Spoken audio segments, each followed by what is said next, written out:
صلی اللہ علیہ وآلہ وسلم کی اور عطا کرو حاکم وقت، وہ حاکم وقت منکم جو واطی اللہ واطی الرسول ہے، ان کی اطاعت ہم پر فرض ہے، جیسا کہ آقا علیہ الصلوۃ والسلام کے صحاب حضرت ابوبکر صدیق رضی اللہ تعالیٰ عنہ، حضرت عمر بن خطاب رضی اللہ تعالیٰ عنہ، حضرت عثمان غنی رضی اللہ تعالیٰ عنہ، حضرت علی مرتضیٰ رضی اللہ تعالیٰ عنہ، جنہوں نے اطاعت اللہ اور اطاعت رسول کی ہے، ان کی رعایا، ان کی اطاعت کرتی ہے، ہر لمحہ ان کی اطاعت کرتی ہے۔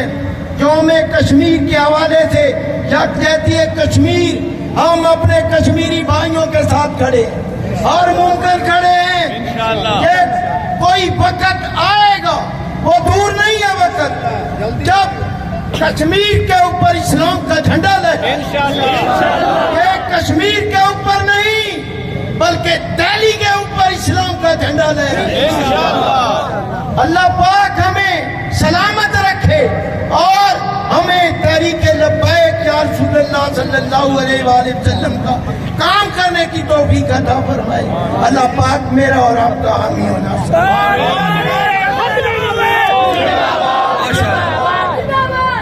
اب اظہار خیال کے لیے تحریک لبیک کے ننھے منھے خطیب متین المصطفیٰ آ کے اپنا اظہار خیال فرماتے ہیں، مختصر سے وقت کے۔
سونے اللہ نے محمد دا ایک شیر کلیا، سونے اللہ نے محمد دا ایک شیر کلیا، جس دی للکار تے سارا کفر ہی لیا۔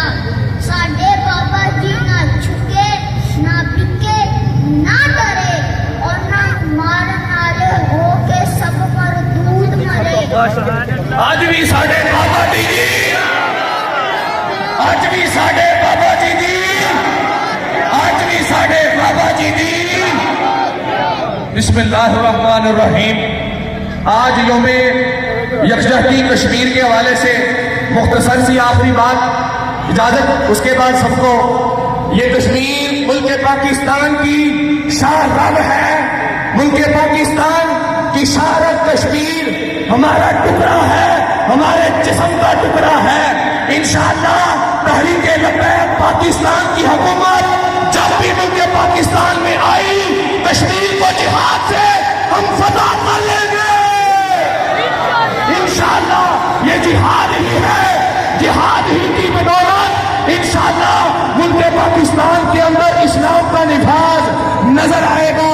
ہم سب کے اللہ رب العزت سے دعا ہے کہ اللہ رب العزت ہمارے سارے دوست احباب جو جہاں جہاں سے تشریف لے کے آئے، ان سب کی محنتوں کو قبول فرمائے۔ وآخر دعواہم ان الحمدللہ